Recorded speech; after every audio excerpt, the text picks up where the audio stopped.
రోజున సిద్ధాంతి సిద్దికి దగ్గరికి మరి లక్ష్మీ నర్మదా గారు వచ్చారు. అమ్మా మీరు ఎక్కడి నుంచి వచ్చారు? మీరు చెప్పొద్దు, మేము చెప్తాం.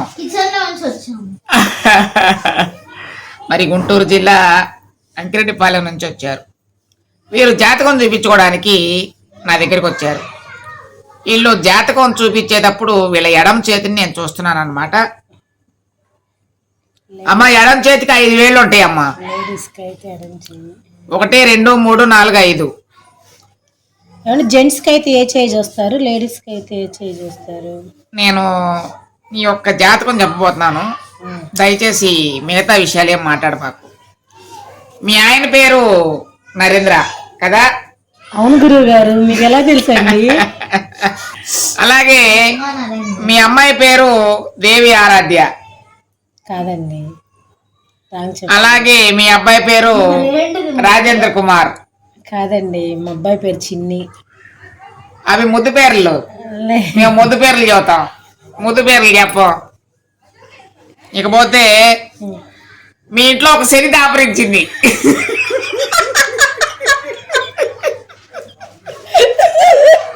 గురువు గారు ఆ శని ఎదురుగా వంటగది పక్కన కుర్చీలో కూర్చొని ఉంది. కావాలంటే ఫోన్ చేసి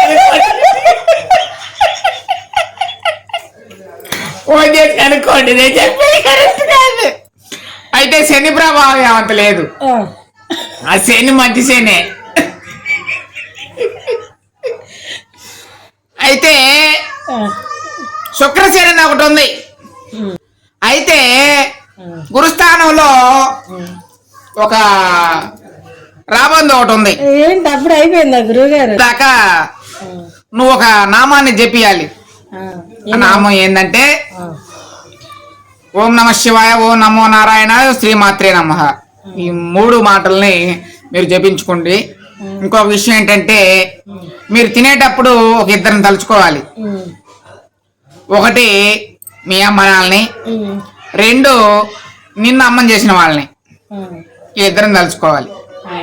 తలుచుకొని ఒక మొత్తం తినాలి. తింటే ఆ అరిష్టాలు మొత్తం పోతాయి. ఇంకొకటి ఏంటంటే నీ 2 పిల్లల్లో ఒకళ్ళు నేను ఫస్ట్ సింగపూర్ తీసుకెళ్తారంట.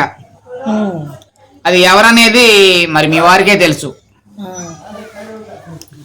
2 పిల్లలు కూడా నీకు కూడా వస్తుందమ్మా, నీకు కూడా తన్నుకుంటూ వస్తుంది. ఆ కుర్చీలో కూర్చున్న శనికి కూడా వస్తుంది. ఏంది గురుగారు? Government job? గవర్నమెంట్ జాబే. సెంట్రల్ గవర్నమెంట్ వస్తుంది.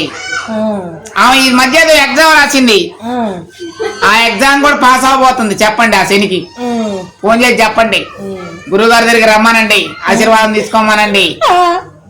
అంతా మంచిగా జరిగిద్ది. సరే ఏదేమైనప్పటికీ అంతా మంచిగా జరిగిద్ది. కొంచెం జాగ్రత్తగా తినే ముందు, పడుకునే ముందు వాళ్ళని తలుసుకో. ఈ యొక్క జాతకం బ్రహ్మాండంగా ఉంటుంది. జై బాబా. మాకు రేషన్ కార్డు రావట్లేదు గురువు గారు. రాదు. ఎందుకని రాదంటే? ఎందుకని గురువు గారు? రేషన్ స్థాయికి మీరు ఇచ్చే ఇదిలో ఉన్నారు, మీకెందుకు రేషను? చెప్పండి. తర్వాత ఇంకో మాట గురువు గారు. చెప్పండి. మేము కారు కొందాం అనుకుంటున్నాం గురువు గారు. అది ఏ కారు అయితే బాగుండదు చెప్పండి గురువు గారు. వద్దొద్దు, ఇప్పుడేం కార్లు ఏం వద్దు, ఆల్రెడీ ఉన్నాయి కదా 3-4.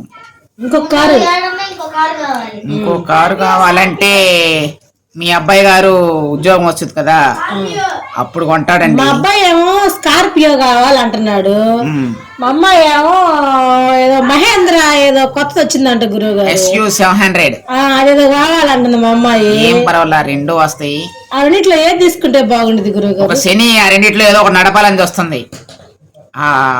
ఫస్ట్ రోజు వద్దు అని చెప్పండి, 2వ రోజు నడపమనండి, ఇబ్బంది ఏమి ఉండదు. నడిపిద్దిలే, బాగానే నడిపిద్ది. మినిమం 3 ఇది చేసిద్ది అనమాట. అంటే పంపిదిలే, హాస్పిటల్ దాకా వెళ్ళి వస్తారు అంతే, ఎక్కువేం ఉండదు. మీకు శనిగ్రహం పేడ ఏదైనా పోవాలంటే శనివారం పూట నాకు ఫోన్ చేయండి, దానికి సంబంధించినటువంటి వస్తువులు ఏం కావాలో చెప్తాను, అవన్నీ కూడా సత్మనకు. ఓకేనా? జై కాళీ. థ్యాంక్ యూ గురువు గారు. థ్యాంక్ యూ అమ్మా.